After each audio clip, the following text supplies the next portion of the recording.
Olá, tudo bem com você? Esse é o Código Aberto de novo. Nós estamos a uma semana do Natal. Já tá tudo certo para suas festas, já comprou presente, você já pensou no que você quer ganhar, já planejou as férias, já está viajando. Nós aqui estamos firmes e fortes ainda viajando apenas no livro de Jó. Nós já passamos 12 semanas, essa é a 13ª semana e diferente das outras temporadas, esta temporada tem 14 semanas. Então nós ainda vamos nos ver na semana que vem, na última semana desse ano de 2016. Nessa semana, de forma bem especial, estamos aqui com os nossos convidados, como eles têm estado aqui, todos bonitinhos, sempre firmes e fortes, né? Você riu por quê, Jacura? Não estão todos bonitinhos? Não, Acho que estamos, sim. Achei que estava... Eu acho que quem usa meia vermelha fica bonito. Eu gostei, cara, eu gostei. Se puderem pegar a imagem aí, faz parte, tá legal. Se não tem. Estilo não é cada um, é isso mesmo, Suda. Obrigado pelo apoio. E nós temos nossos convidados também lá do Paraná, lá do IAP. O IAP fica em que cidade do Paraná exatamente? Fica em Ivatuba, mas é na região de Maringá. Como é que é o nome da cidade? Ivatuba. Ivatuba. Manda um abraço lá pro pessoal do IAP. Um abraço para o povo do IAP. Um abraço. Estamos assistindo, amamos vocês, estamos com saudades. Que bom, legal. Que bom que vocês estão aqui com a gente, vão cantar de novo, logo mais. Já têm estado com a gente nos últimos 2 programas e eles estarão conosco mais este e no próximo também. A lição dessa semana, o nosso tema dessa semana está muito bacana, falando sobre o caráter de Jó. E a gente vai conversar um pouquinho sobre isso, mas antes a gente vai orar e eu vou pedir hoje para a Nayane orar. Tá bom, Nayane? Você ora pra gente? Senhor, viemos lhe pedir mais uma vez uma bênção sobre cada um que também está assistindo, que o Senhor nos abra a mente para entendermos o caráter de Jó. Isso que eu te peço. Amém. Amém. Nós falamos na última semana sobre o Redentor, e eu acho bacana essa sequência, né? Pensar num Jó que é salvo pela graça, mas pensar no caráter e não o contrário, não pensar no caráter primeiro, não pensar nas características dele primeiro e depois pensar na ação da graça. E a gente vai conversar um pouquinho hoje sobre esses traços de caráter de Jó, quem era esse sujeito. A gente já está falando sobre ele há 12 semanas, essa é a 13ª, então a gente já sabe muita coisa sobre Jó. É possível que você que está em casa já tenha lido alguma coisa e a gente vai agora voltar lá para o início do livro, capítulo 1, e vamos tentar encontrar também no livro de Jó algumas características importantes desse sujeito. Suda. Oi. Oi, tudo bom? Tudo bem, pastor. Ah, que bom, vamos vê-la. Suda, diante das características de Jó, lá quando apresenta em Jó 1, como é que você descreveria Jó? Se você tivesse lido agora Jó e você tivesse que apresentar Jó para alguém, como é que você descreveria? Nossa. É uma pergunta simples. Já que você estudou 40 capítulos, agora resume o que você estudou em poucas palavras. Em um tweet. Você falando que a gente sabe muito de Jó e ao mesmo tempo eu penso, eu sei, será? Eu acho que já tem tanta coisa para ensinar pra gente. Eu gosto de pensar no homem perfeito que a Bíblia relata como sendo íntegro, no sentido que ele alcançou o grau de desenvolvimento que o céu esperava dele. A gente já viu isso em lições passadas. Eu acho isso fascinante, que o céu não espere de mim ser perfeita, mas ele espera que eu esteja em constante crescimento e que seja madura mediante aquele que me ensina que é Cristo. Mas ele não espera que eu seja perfeito, mas Jó é descrito como sendo assim. Como é que eu entendo um Jó que é descrito como perfeito, mas do outro lado o céu não me espera perfeito, e do outro lado tem um chamado de Jesus para a gente ser perfeito como perfeito é nosso Pai? Desatem o nó. Eu acho que é crescente nesse sentido de que ele estava progredindo. E estar nesse crescente é buscar essa perfeição. Com certeza.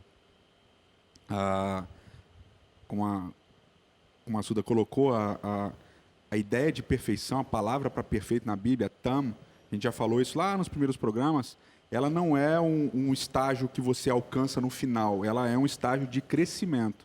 A gente vê, por exemplo, que a Bíblia usa tam para descrever Noé, antes do dilúvio. Noé era perfeito, beleza. Aí depois Noé vai para o dilúvio, sai da arca, se embebeda e tem toda a história dele com o cão e tal. Ou seja, ele não atingiu um estágio, mas ele está em desenvolvimento. usa Tam para falar de Jacó, logo no início da história de Jacó. E a gente sabe da história de Jacó, todos os altos e baixos de Jacó. Ou seja, também é um estágio de desenvolvimento. Então, a perfeição não é um estágio que você atinge, é um estágio que você vive. Né? E você vive constantemente, de progressão no relacionamento com Deus e tal. Então, é exatamente isso. Nessas características, você fala, desculpa.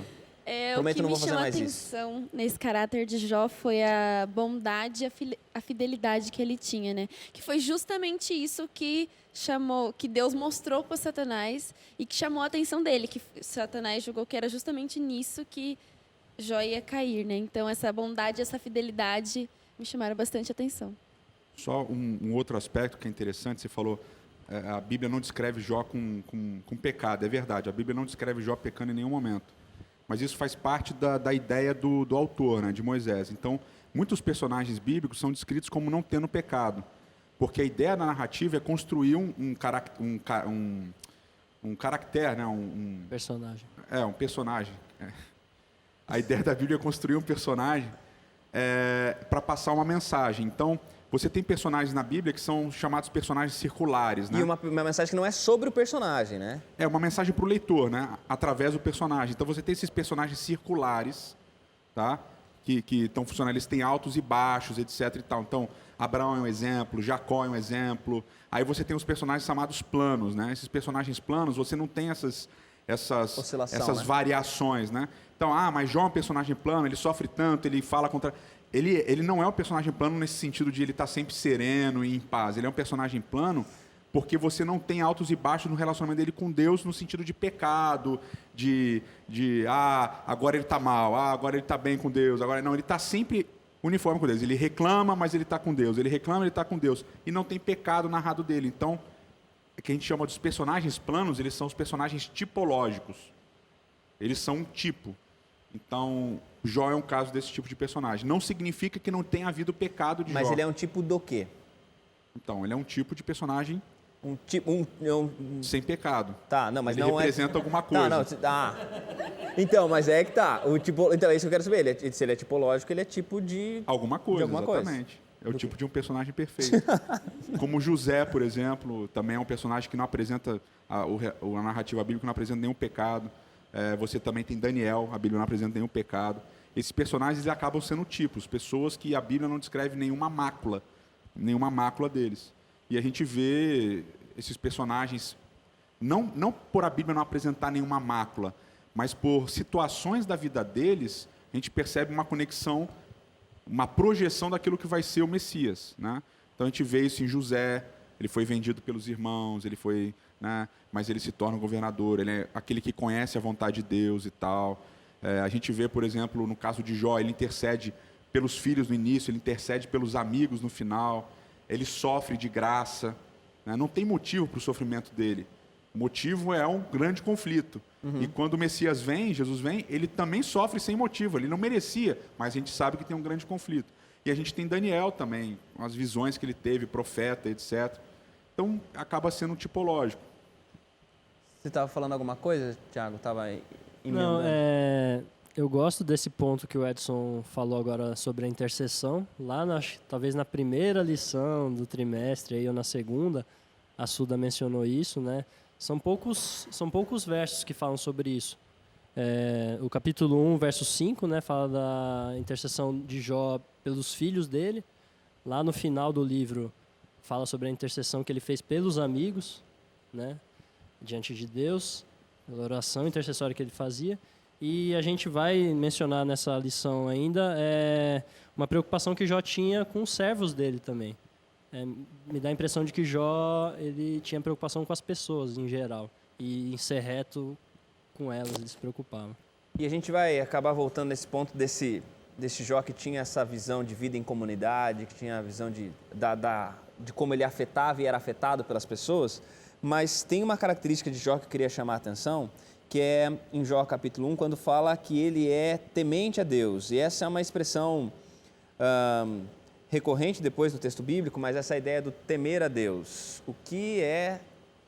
Porque temer a Deus, temer quando eu digo que eu temo, no temor aqui, a gente tem nenhum constrangimento, né, de falar, não, se eu temo Não adianta, se eu temo algum de vocês, se eu temo estar aqui diante das câmeras, se eu temo, é porque eu tenho medo. Só que quando a gente vai para Deus, a gente pensa em temer a Deus, uma coisa que a gente, não, medo não tem, medo não existe. O amor lança fora o medo, né? Porque o amor lança fora o medo. Mas o temor a Deus é um temor que é esse de confiança, respeito, tem um componente de medo. O que é temer a Deus e o que é um Jó temente a Deus? Tá bom. A primeira vez que aparece temor do Senhor na Bíblia é em Gênesis 22, né? E tem um contexto. Gênesis 22 é o capítulo de Abraão com Isaac, né? É o capítulo que Deus pede para Abraão levar Isaac para o Alto Moriá e matar Isaac, né? E Abraão pega o seu filho. Aliás, a história de Abraão apresenta várias primeiras vezes de várias coisas, né? Uma vez na Home Church a gente fez uma série sobre as primeiras vezes da Bíblia, né? É bem interessante. Bom, com Abraão aparece várias primeiras vezes. Nesse capítulo em especial, aproveitando que a gente está perto do Natal, a primeira vez que aparece amor na Bíblia também. O primeiro amor descrito na Bíblia é o amor do pai com o filho. E é Deus que diz que aquilo é amor. Diz, pega teu filho, teu único filho, Isaac, aquele que você ama.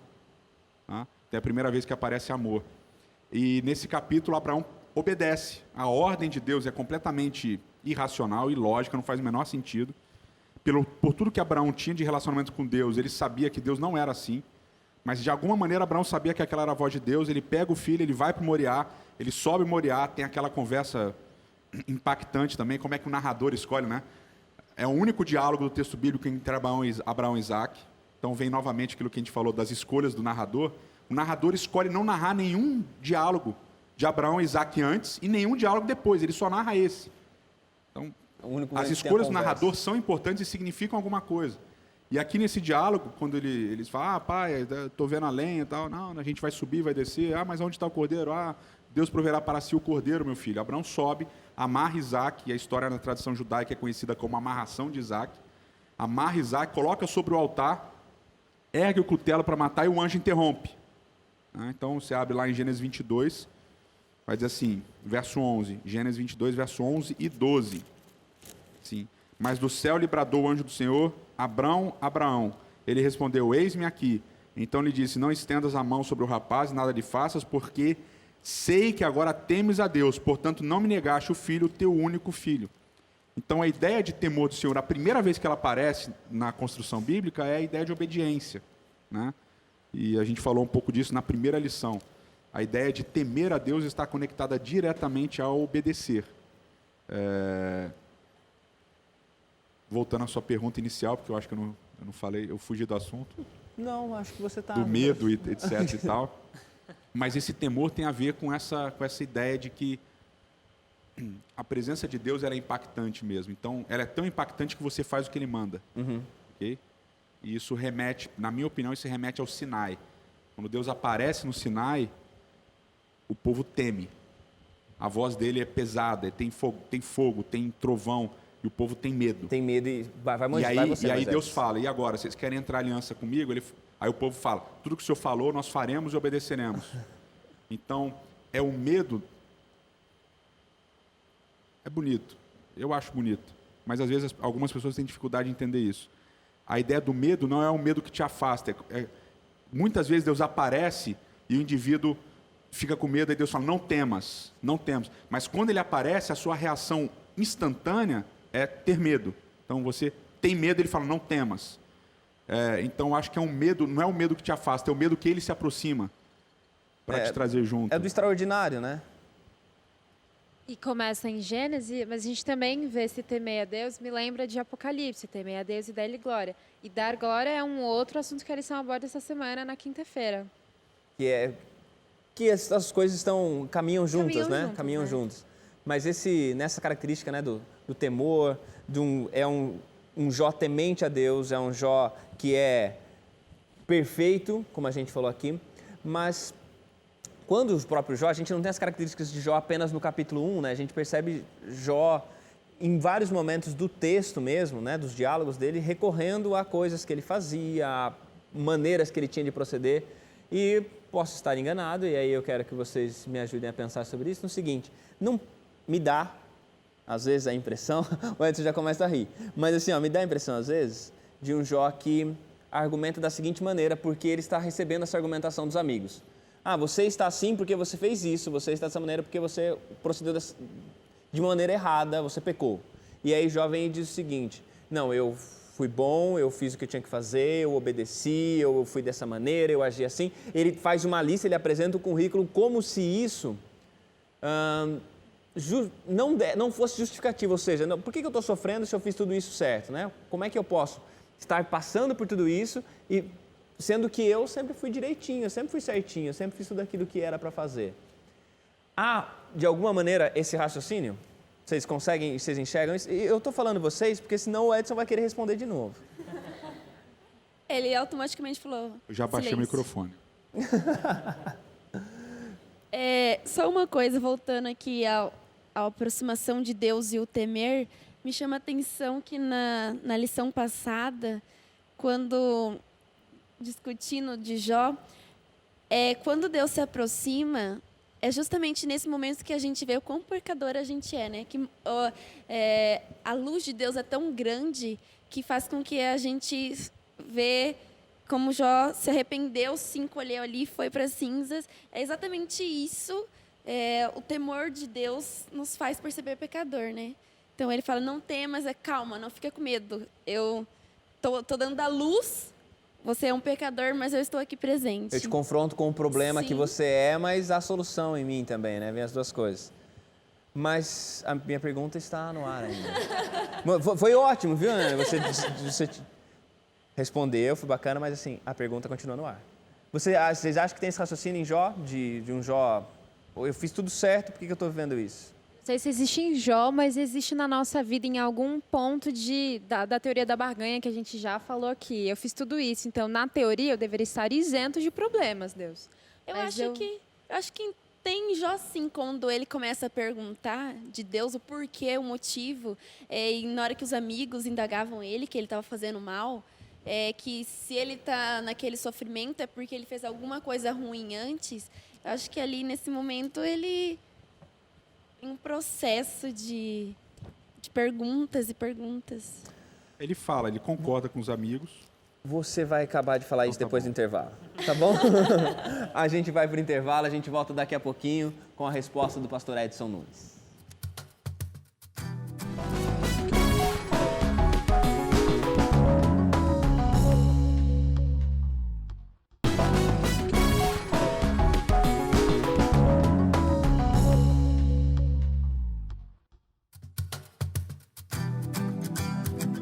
Estamos de volta, Código Aberto, nossa 13ª lição, 13º encontro desse pessoal aqui que já se conhece, que já está marcando, já vai tirar um amigo secreto aqui já pra gente fazer um encontro de Natal. Eu acho que o Edson tem cara de ser amigo da ONU, de dar uns presentes assim pra zoar a gente. Nossa, você tá vendo a fama que você construiu, né? Faz parte, né, cara? Meus amigos pensam isso também, não tem problema. É isso que ele queria.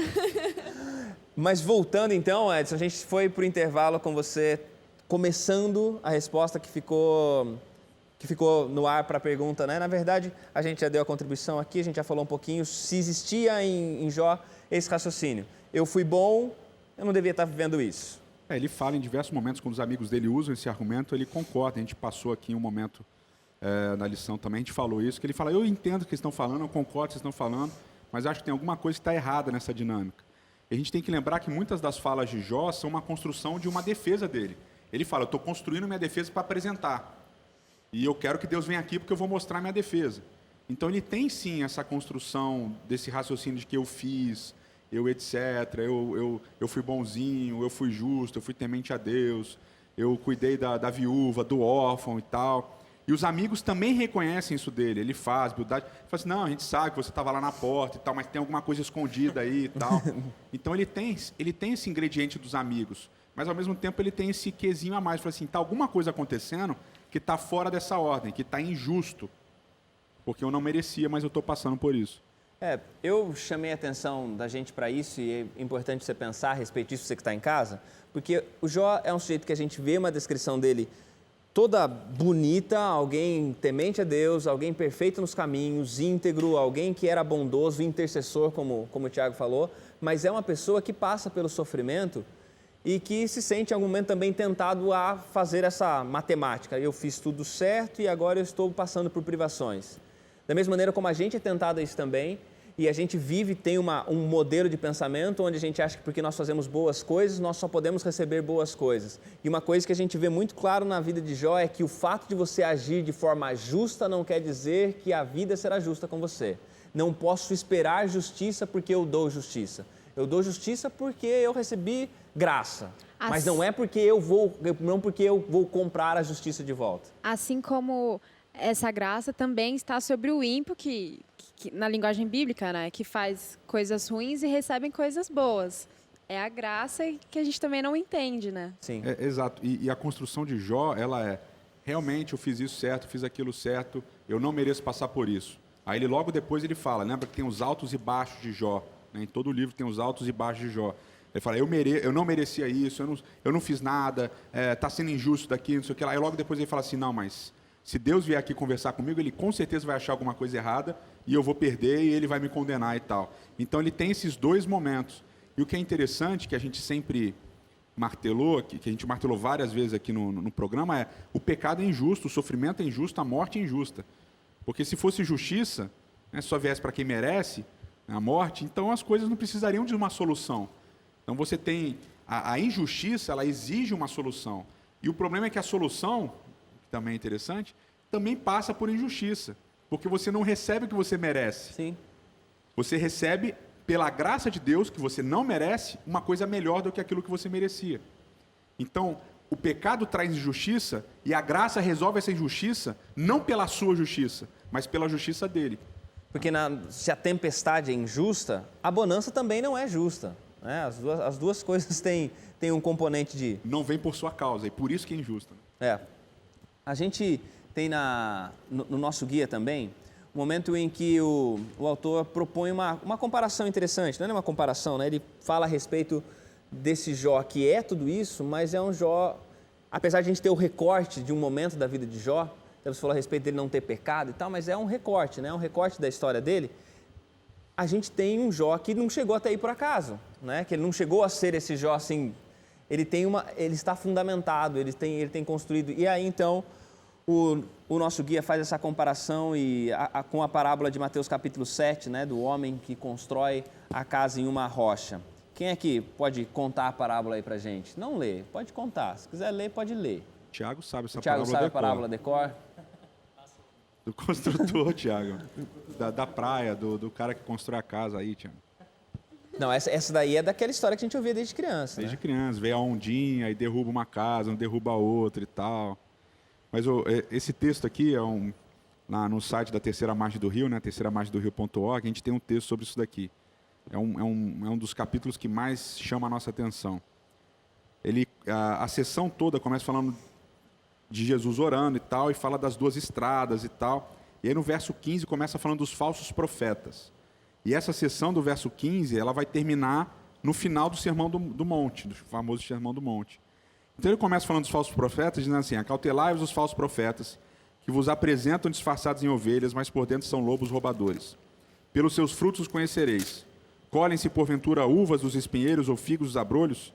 Assim toda árvore boa produz bons frutos, porém a árvore má produz maus frutos. Não pode a árvore boa produzir frutos maus, nem a árvore má produzir frutos bons. Toda árvore que não produz bom fruto é cortada e lançada ao fogo. Assim, pois, pelos seus frutos os conhecereis. Então tem tudo a ver com a história de Jó. Os amigos olham para Jó, ele está no fogo. Ele está sem nada, ele foi cortado. Tiraram os filhos e tal. Então eles olham para Jó e falam assim, bom, esse cara não tem bons frutos, porque ele é uma árvore má, ele está sendo cortado. Okay? E essa lógica a gente entende bem. O cara é bom, produz bons frutos. O cara é mau, ele produz maus frutos. Se ele é mau, Deus acaba com ele. Corta ele e pronto. Você planta o que você colhe, né? Que é o nosso ditado famoso. Aí o verso 21 começa a chacoalhar um pouco isso daí. Nem todo que me diz Senhor, Senhor entrará no reino dos céus, mas aquele que faz a vontade de meu Pai que está nos céus. Ok, faz todo sentido. A árvore boa faz a vontade de Deus, está tranquilo. 22. Muitos naquele dia hão de dizer-me, Senhor, Senhor, porventura não temos nós profetizado em Teu nome, e em Teu nome não expelimos demônios, e em Teu nome não fizemos muitos milagres? Só coisa boa. Expelir demônio, Jesus fala, eu estou expelindo, mas vocês vão expelir demônios também. Profetizar, maravilha, obra de Deus também. fazer milagres. Jesus fala que os discípulos vão fazer muitos milagres. Só coisa boa ele descreve. Mas essa galera que faz essas coisas boas, olha o que diz o verso 23. Então lhes direi explicitamente, nunca vos conheci, apartai-vos de mim os que praticais a iniquidade. Ou seja, vocês têm bons frutos, mas vocês não são bons. Vocês são maus. É completamente desigual e injusto. Aí continua. Todo aquele, pois, que ouve essas minhas palavras e as pratica, será comparado a um homem prudente que edifica sua casa na rocha. Aí vem a parábola. Então, qual é a grande sacada aqui? A sacada é, entrará no reino dos céus, quem entrará no reino dos céus é aquele que faz a vontade de meu Pai. E qual é o problema? Você não sabe qual é a vontade do Pai para o outro. Você sabe a vontade do Pai para você.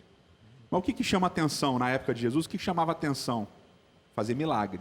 Isso chama atenção até hoje, né? Aliás, qualquer época. Expelir demônio, chama atenção. Profetizar, chama atenção. Até que tem lugar que você entra, você já entra, as pessoas já profetizam. Eu profetizo que você não sei o que lá. Isso daí chama atenção, isso daí é ibope. Ibope. Agora, perder tudo, ter caco de vidro, caco de vaso de barro, coçando, não ter família mais, estar abandonado, sentado no chão, sem conseguir dormir, nojento, cheio de bicho no corpo. Isso é vontade de Deus? Mas era a vontade de Deus para Jó. Jó passa pela vontade de Deus. E ele é justificado no final. Então, muitas vezes, a gente olha essa parábola das duas casas, né? E a gente entende a rocha como o cara que tem a casa no... esse cara está na igreja, esse cara está na rocha, né? Ele está na igreja, ele está na rocha. Ele canta no conjunto, ele prega bonito, ele olha, ele dá estudo bíblico bonito, olha, tantas pessoas já vieram para Cristo por causa dele, olha tanto... Aí a gente, esse cara está na rocha, ele tem bons frutos. Aí a gente fala, esses caras vão chegar no céu, alguns, né? Eu vou dizer, sai fora, porque eles não fizeram a minha vontade não era aquela. Porque a ideia de fazer a vontade é de submissão, eles não se submeteram a mim. Então, a conexão com a parábola de Jó, Jó, em vários momentos, ele agride. Eu estou certo, eu estou não sei o que lá, etc e tal. Aí depois ele fala, não, mas eu tenho que abaixar minha bola, porque eu sei que ele vai me defender. E no final, que foi o que a gente discutiu semana passada, quando Deus aparece e fala, eu falo assim, eu tenho que ficar quieto mesmo, porque o Senhor sabe de tudo, eu não sei de nada. Então, esse negócio da submissão, de fazer a vontade de Deus, é em tudo. Né? É em tudo. Eu acho muito interessante pensar nesse Jó, eu não sei se vocês compartilham disso também, nisso que você estava falando, Edson, de pensar, Jó, ele tem essa casa construída na rocha, é uma relação de submissão com Deus que não vem por ocasião do sofrimento. É uma relação de submissão com Deus que ele construiu no tempo de bonança. E quando a gente fala desse caráter de Jó, esse recorte que a gente tem dele do sofrimento, é um Jó que consegue entregar isso porque é um Jó que passou tempo construindo essa submissão, né? Passou tempo vivendo isso. Pode falar. No dia que a gente falou da tempestade, a gente colocou um negócio muito legal, foi até uma pergunta que a Zudalei fez, mas é só na tempestade que a gente aprende as coisas, né? E a gente vê por essa parábola e pela história de Jó, que não é só que a gente aprende, mas é que a gente é testado para ver se a nossa casa está construída no lugar certo. Então, na bonança, é todo mundo filho de Deus, é todo mundo maravilhoso, é todo mundo e tal. Mas quando vem um chacoalhão, é que a gente vê o cara que está fazendo a vontade de Deus e o cara que não está. Na própria parábola, né? As casas são iguais, né? Exatamente, mas as casas são iguais. A tempestade que prova. Então, quando você vai lá e dá tudo errado, né? A gente já falou de relatório aqui, todo relatório é bonito, né? Mas eu lembro um ano da minha vida, ministério, estava na igreja lá feliz e tal, e meu pai é workaholic, né? Trabalha sem parar e a gente acabou herdando esses negócios. A gente é a gente não é muito temperante, né? Não dorme direito, essas coisas.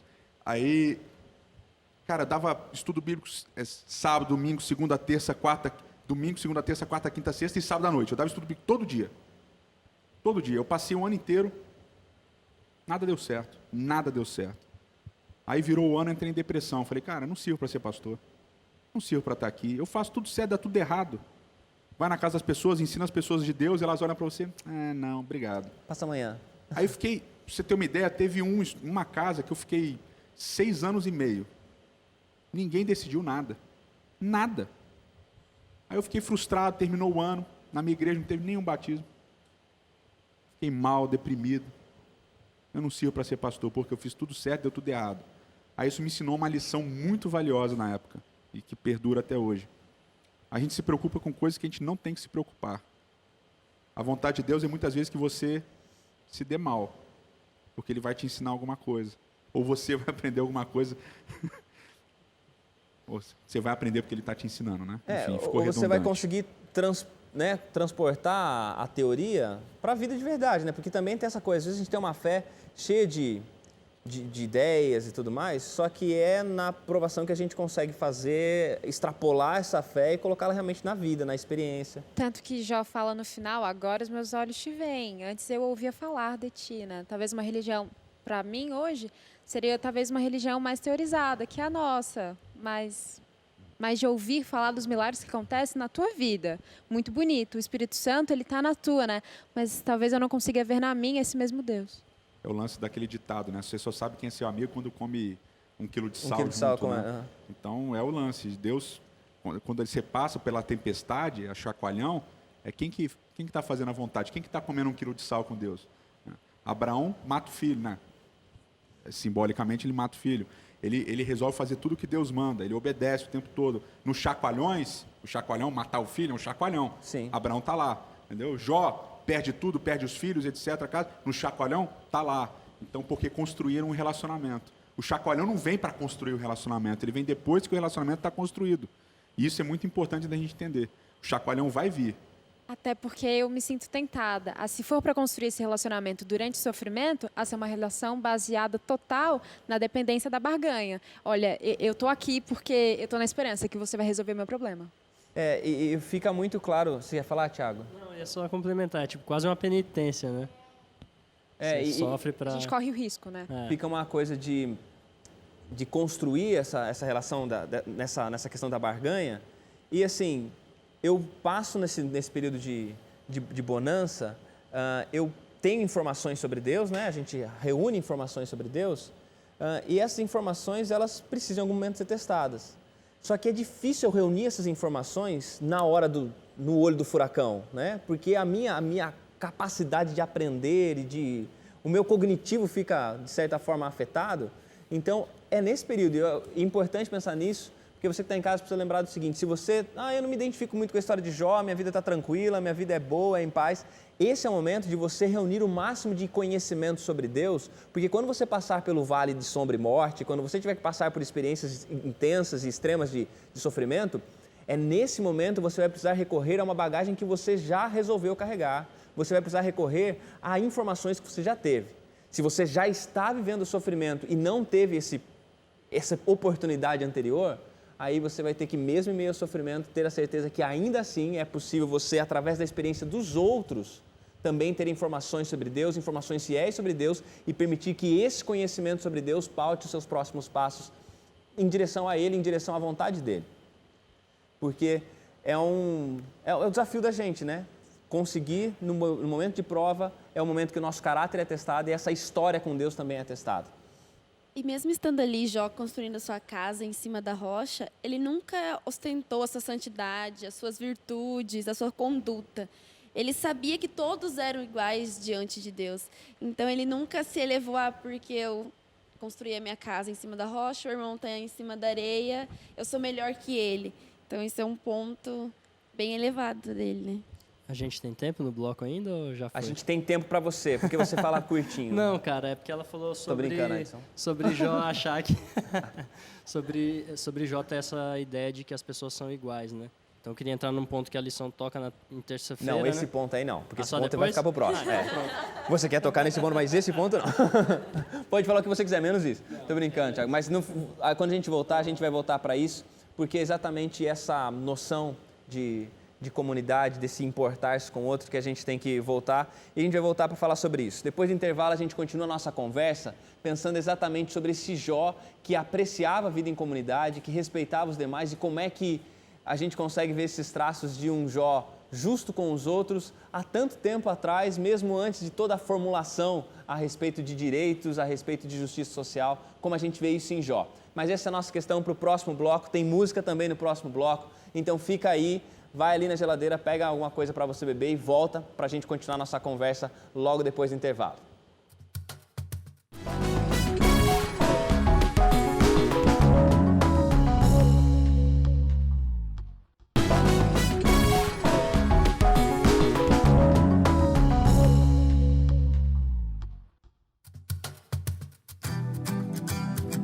Código Aberto de volta, nós temos a oportunidade nessa semana de conversar sobre o caráter de Jó. A gente ainda vai conversar um pouquinho sobre a maneira como Jó tratava as pessoas, os que eram maiores, os mais idosos, as crianças. A gente ainda vai conversar um pouquinho sobre isso, mas antes disso a gente tem música lá do IAP para o mundo e nós teremos o prazer de ouvir vocês mais uma vez. Qual é a música de hoje, Carla? Uma releitura do hino Cristo, Cristo em Te Confio, que fala da confiança em Deus, seja na bonança ou na tempestade. Beleza.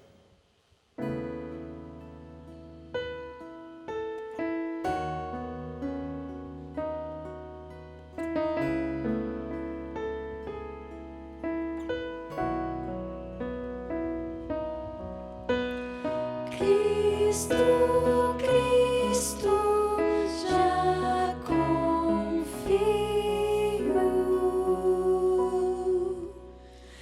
em Teu nome.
uma oração. E eu penso que essa oração tem um verso desse hino que vocês cantaram, que eu acho que fala muito bem, talvez, daquilo que seria um dos desejos do coração de Jó, talvez, né? Quero sim humildemente ao Senhor obedecer.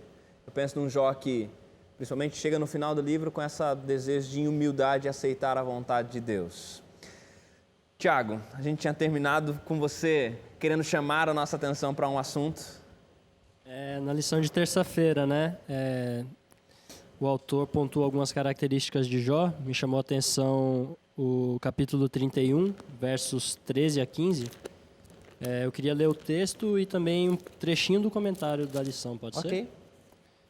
Então, 31, 13 a 15, Jó diz assim: Se neguei justiça aos meus servos e servas, quando reclamaram contra mim, que farei quando Deus me confrontar?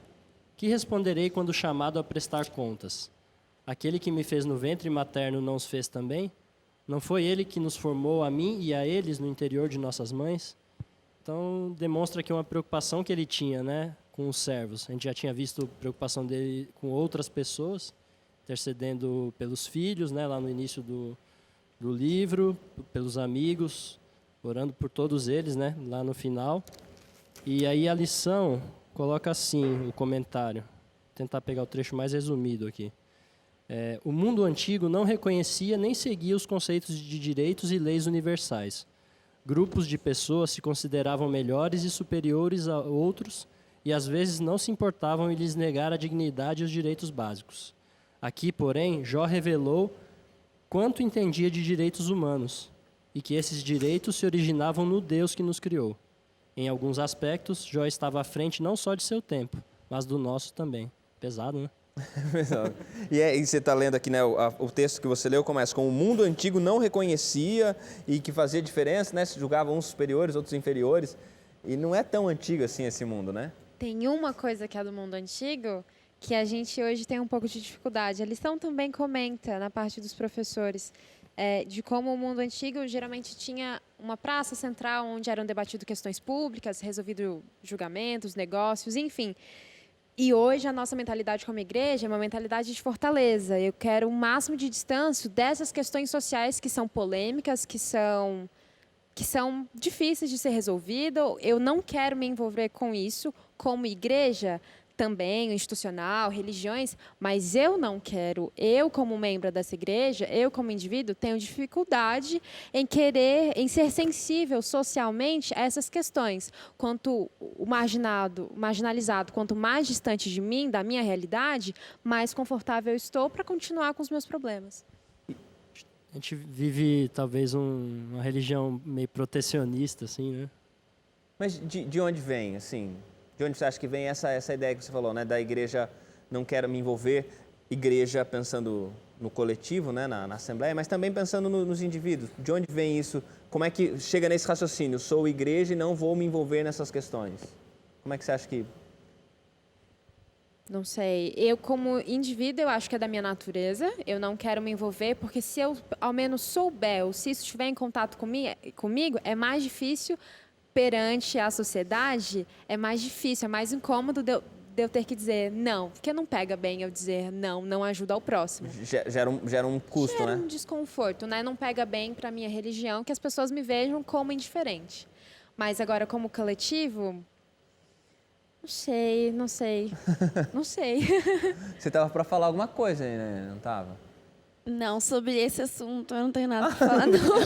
Eu ia falar outra coisa antes, mas deixa eu voltar ao assunto, aí eu falo. Mas é porque, assim, eu penso, aqui está o Edson também, que é pastor, vocês todos são de igreja, que às vezes a gente como igreja tem esse afastamento dessas questões sociais, porque a gente entende que é nosso papel pregar o Evangelho é essencialmente espiritual, é Jesus salva, Jesus vai te levar para o céu, Jesus está voltando, aqui está a Bíblia e aqui está o conhecimento bíblico que você precisa ter, mas às vezes a gente perde noção de que o Evangelho integral, ele precisa tocar todos os aspectos do indivíduo, né? Posso compartilhar uma experiência particular? Claro, assim, o Edson conhece um pouco disso. Eu já falei em outros programas aqui, anteriormente. Eu participo de uma comunidade que é lá em São Paulo, no bairro de Perdizes. A gente tem uma igreja caseira. É a home church, literalmente caseira, assim. Isso, é a home church, lá em Perdizes. A gente alugou uma casa, né? Conversou com a Associação Paulistana, tudo mais. A gente é uma igreja, só que funciona numa casa. Tem a programação normal de uma igreja tradicional. E um desafio que a gente tem desde o início do projeto, que começou no fim de 2011, é ser relevante para a região onde a gente se encontra. Nessas tratativas com a associação para estabelecer a igreja, a gente tinha como um dos focos estabelecer presença adventista numa região que era carente disso. Então, a gente fez um mapeamento em toda São Paulo. Só uma coisa importante é que você está falando aí a respeito da Associação Paulistana, né? A igreja, como você sabe, é a Rede Novo Tempo, né? Está ligada à Igreja Adventista do Sétimo Dia. Nós aqui somos adventistas do Sétimo Dia. E a igreja no estado de São Paulo está dividida em 7 regiões administrativas. E uma dessas regiões é a paulistana. A Associação Paulistana, que pega ali um pedaço do coração de São Paulo. Muito bom esse esclarecimento, valeu. Então, um desafio que a gente tem até hoje é ser relevante para o bairro onde a gente se encontra, assim, é ter interface com as pessoas, fazer parte da comunidade geográfica ali, ter um impacto no bairro que seja além, talvez só da espiritualidade, né? Que a gente consiga enxergar necessidades que as pessoas tenham ali e consiga impactar a vida delas também. Provavelmente esse contato não começa com o espiritual, né? Ele começa com a necessidade local. Nós passamos 13 semanas na temporada anterior falando um pouco sobre o papel da igreja na comunidade, essa igreja que se importa com questões sociais, essa igreja que se envolve, não apenas se importa de ter um discurso, né, mas que vai e se envolve e tal nessas questões. Que é uma igreja que se importa, né, mas na verdade, em alguns casos, ela deveria, né, não está fazendo de fato, né, mas deveria ter essa atenção integral, né? Mas eles fazem algumas coisas lá interessantes, pode Sim, falar. Não, assim, é o nosso desafio, mas que a gente tem conseguido desenvolver algumas coisas, né? A gente tem vários projetos, se você lembrar de algum que eu não venha lembrar, pode falar. Um dos que eu mais gosto, assim, a gente, 2 vezes por ano, talvez, a gente abre a garagem da casa e faz um bazar beneficente. Esse bazar, assim, ele tem várias frentes de atuação. A gente trabalha em parceria com uma ONG de ajuda a refugiados, então parte da renda arrecadada no bazar a gente divide com essa ONG, que ajuda refugiados de várias nacionalidades que estão vindo para o Brasil. Também é um jeito de fazer com que as pessoas que estão no bairro passando ali na rua, no domingo, conheçam a casa, entrem e tenham com a gente lá, né? Comam, a gente tem comida feita pelos refugiados também no dia e a renda fica para a pessoa que está fazendo. A gente tem outros projetos também, que é fazer curso de idiomas lá, aproveitando também essa demanda que os refugiados têm de aprender o português e também de usá-los como professores, né? Remunerá-los também e tal. Tem o coral que canta nos hospitais, Sim, a gente tem música a visita nos hospitais. ao asilo do bairro. Exato. E tal. Tem muita tem um coisa projeto legal lá. bem legal que começou agora, recentemente, é um grupo de mães. O pessoal se reúne 2 segundas-feiras por mês. Tem muitas mães lá. A gente teve um baby boom recente, assim, então metade da home é de crianças. Bem então, mais da metade, né? E tudo de 3 anos para baixo, assim, a maioria, né? Tudo bebê. A maioria é bem criancinha.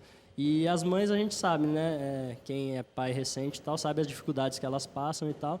Então a ideia que o pessoal teve foi ter reuniões quinzenais, só com as mães, para elas trocarem experiências, e aí não só as mães da comunidade, né? Mas as mães do bairro, as amigas dessas mães, que quiserem participar e trocar essas experiências, a gente está montando esse grupo também. Eu acho que essa indiferença que a gente está falando na sociedade, ela está cada vez mais escassa.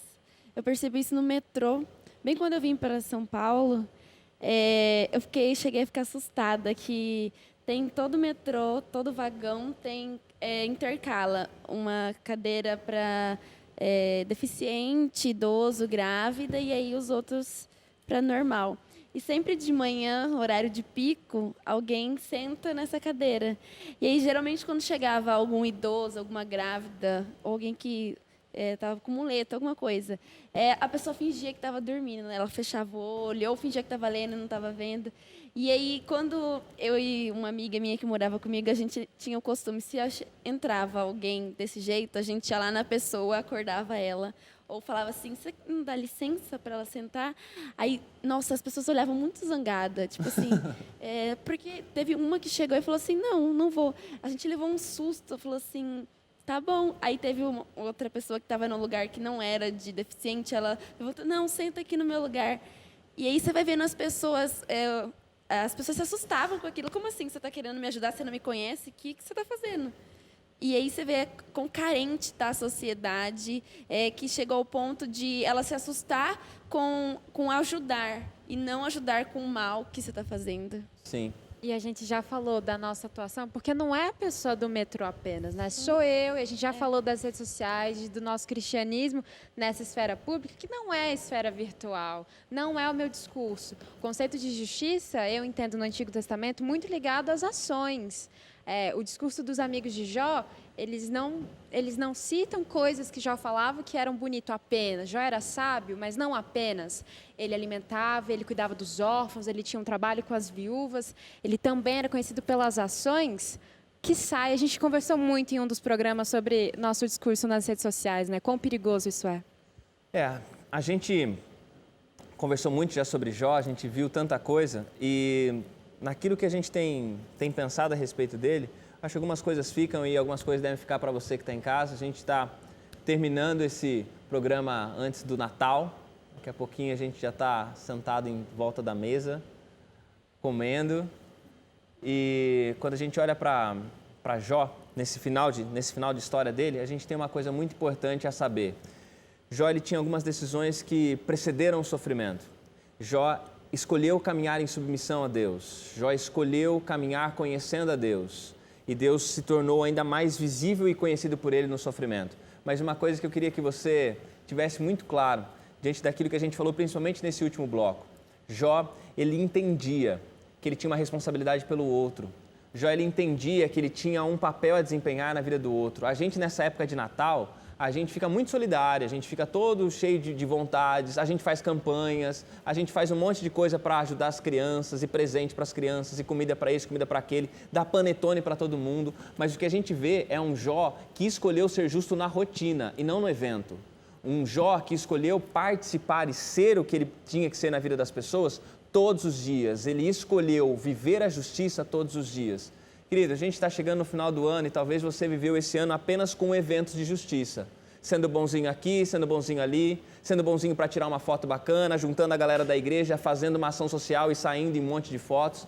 Mas o chamado de Jó para a gente, o chamado de Deus para a gente através da história de Jó é de uma vida íntegra. E uma vida íntegra tem a ver com uma rotina de justiça. É você, a despeito das coisas boas que você está vivendo, a despeito das coisas ruins que você está vivendo, você tem uma escolha que precede toda a circunstância, que é a escolha de viver, tentando ao máximo refletir o caráter desse Deus que lhe chamou, o caráter desse Deus que lhe criou, que lhe redimiu, mas que criou todos ao seu redor também.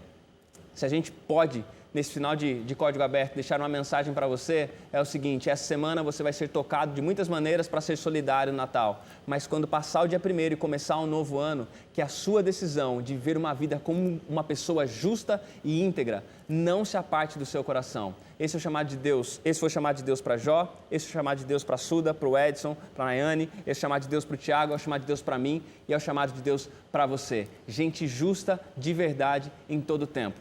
Deus te abençoe e até semana que vem.